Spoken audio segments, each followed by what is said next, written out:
Well, good morning, everybody. Ladies, gentlemen, boys, girls, theys, thems, mothers, brothers, others, just every little old buddy.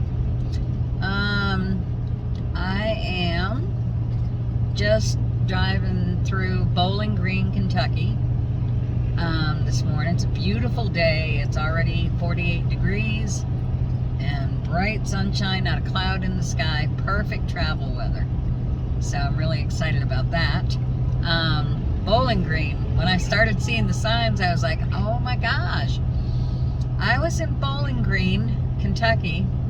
Actually, I spent my honeymoon in Bowling Green, Kentucky back in the early 80s.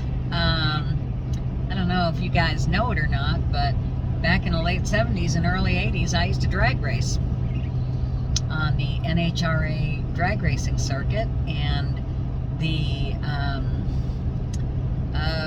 sports nationals were held in Bowling Green, Kentucky. And so my husband at the time and myself decided that that's where we were going to spend our honeymoon. It was the only way we could have enough money to make the sports nationals and honeymoon. So we combined the two, and we loaded up our race cars and the kids and everything else, and drove down to Bowling Green, and we made arrangements to camp at the campground that they had right at the drag track where the sports nationals were held. Oh my gosh, worst week of camping in my life. We were tent camping, and most of the time it was a torrential downpour. Like after the first good rain we had, everything we owned was soaking wet. Everything we owned. The rain was so bad we were actually afraid that they were going to have to cancel the sports nationals and reschedule them.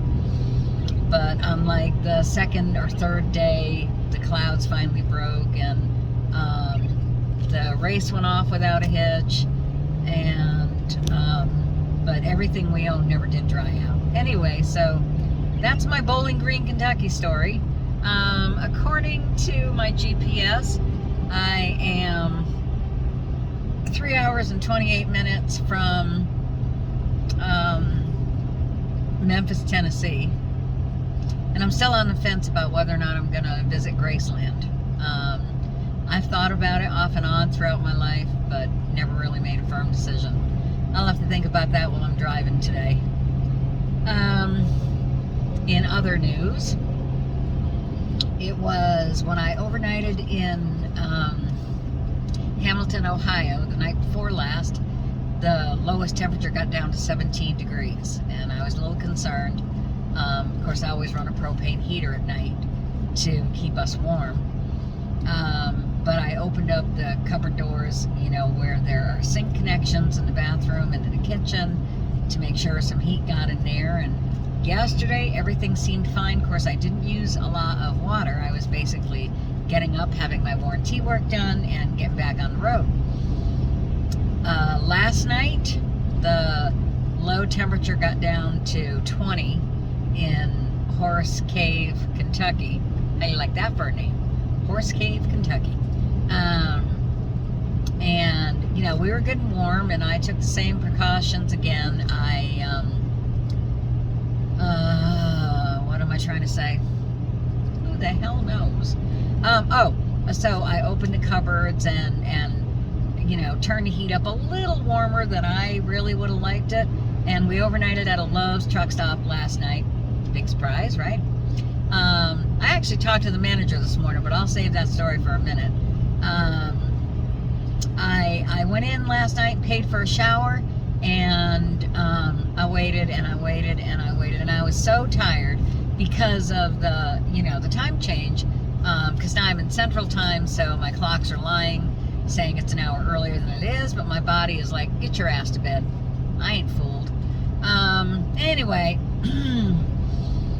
so I waited around in Love's for over an hour, and I'm like, I'm literally gonna fall asleep. So I went back up and I told the girl, I said, I can't keep waiting. I said, I'm still, number 5 She goes, no problem, I'll just give you a refund. So she did. And I was really looking forward to that shower. Really, really, really. So, went back out to the camper, and like I said, a little warmer in there than I care for sleeping conditions. But I had to think about the water system, and of course, the bird, it really doesn't have a lot of cold tolerance. So, and Bella at 16 years old gets chilled pretty easily. So I keep it warm for everybody else. Anyway, got up this morning, went and checked out the shower situation in Love's, and there was nobody in the showers and no wait. And I was like, oh my God, yes, I'm gonna get my shower today. So I went back and I bought myself filled my carafe with coffee. Ooh, red-tailed hawk, hello. Beautiful. A little while ago, I saw a peregrine falcon sitting on the side of the highway, just kind of sitting there watching cars go by.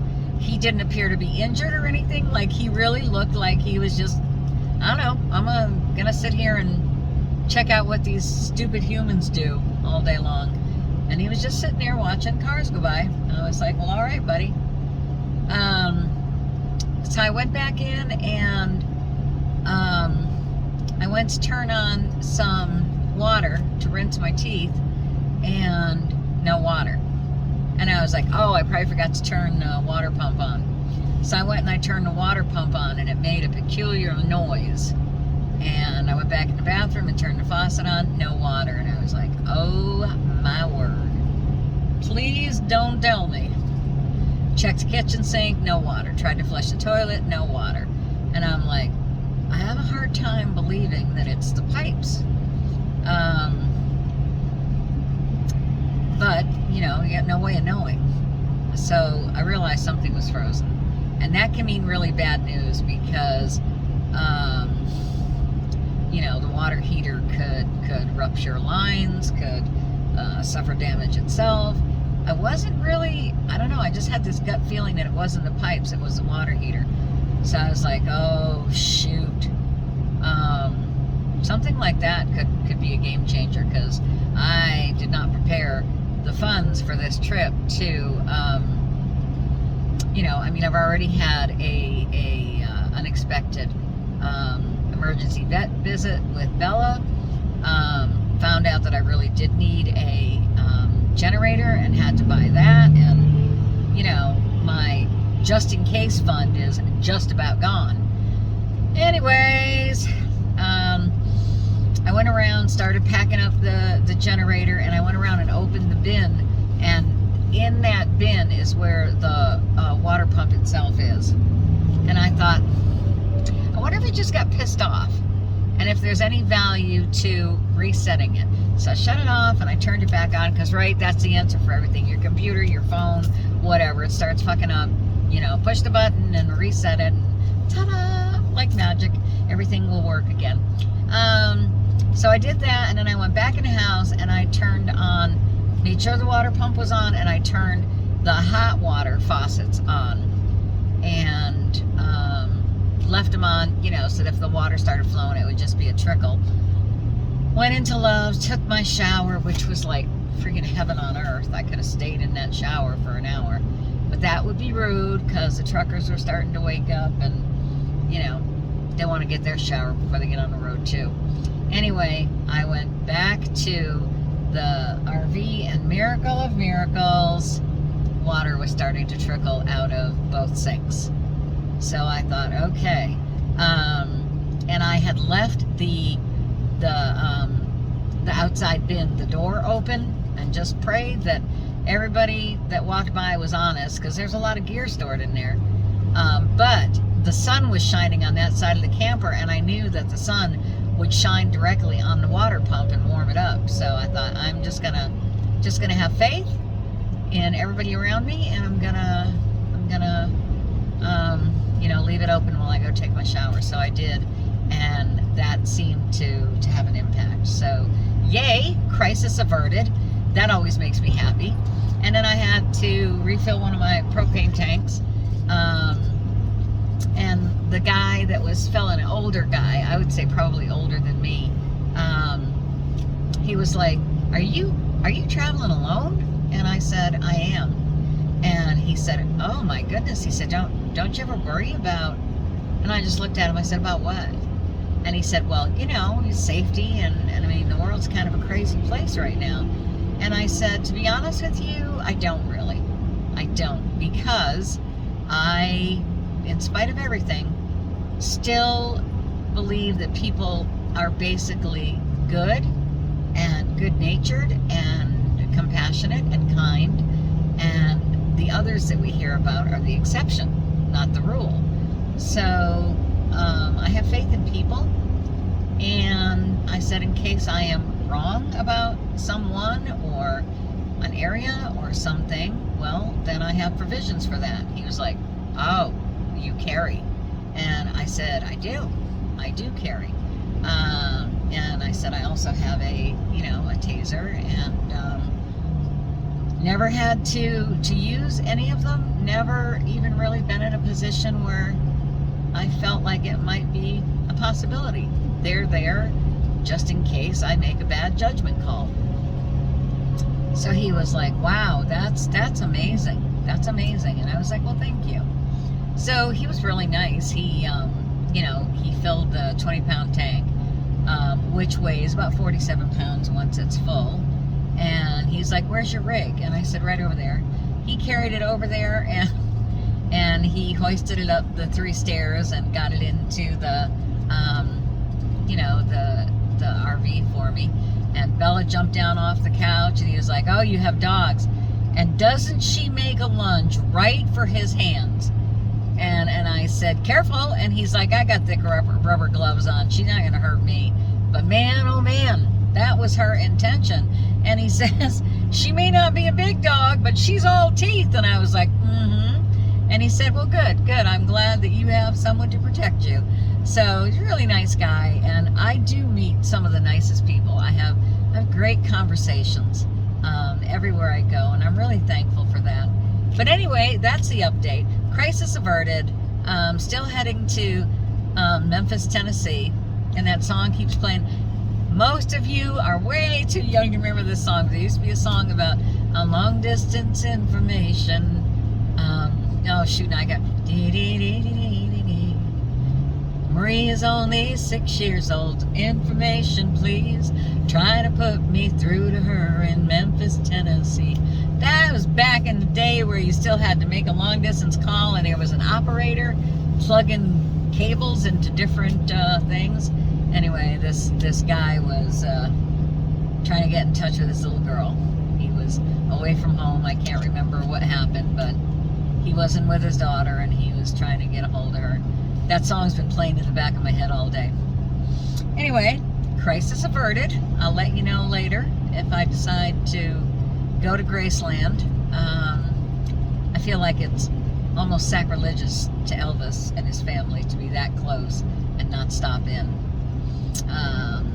So I'll let you know about that later. Anyway, I want you guys to have a fabulous day, and I want you to remember how important it is to me that you're following along and that you watch these videos and comment on my pictures and stuff. It makes me feel part of something, and I really appreciate that. And I wish, it's not up to me to tell you what to do, but I wish people would spend less time watching mainstream media and listening to all the bad news and all the negativity, because I believe it poisons our souls. I really do. I believe it poisons our souls. It teaches us to divide the world into us and them. They're good people, they're bad people, we're good people, they're bad people, and it's just not true. I've said this in other videos. As you can see, Opal has an opinion too. I've said this in other videos. When you get out in the heartland, when you get out in America and you just start talking to people from all walks of life that live in all kinds of different places and have different ideologies than you and different politics or religion than you, when you're just being people when you're just having a conversation, it doesn't matter, right? It doesn't matter. I mean, I would have to think really hard to think of anyone I've met in all my travels over the past few years that I can honestly say that was a really bad person. That was a really not good person at all. The vast majority, I'm going to say 99.5% of everyone that I've met in my travels are good-natured, kind, compassionate human beings, always willing to help out if they have a minute or if there's any way that they can. Hardworking people just trying to get by in this fucked up economy ruled by the 1%. Now, you want to talk bad people? Those are bad people. Those are bad people. Anyway, yeah. Don't believe everything you see, hear, or read in mainstream media or on the internet. That the goal is to be divisive and bring further division. There is no us and them. We're all connected. We're all one. And I sometimes drive along imagining what a world would be like if we all started acting like we really believe that. Anyway, there are some new videos posted on the YouTube channel, and I'm going to post a link later on. I would love so much if all of you guys who follow me here would navigate over to YouTube and subscribe to subscribe to the channel. There's almost 100 followers in this group and a very small amount of subscribers on the YouTube channel. I would at some point like to be able to monetize the YouTube channel and make a little money, possibly take some corporate sponsorships. You know who should sponsor me? Loves. That's who should sponsor me. Anyway, that's a whole nother conversation that we'll have some other time. Y'all have a great day. Be kind to one another, but especially be kind to yourself. I love you. Mwah.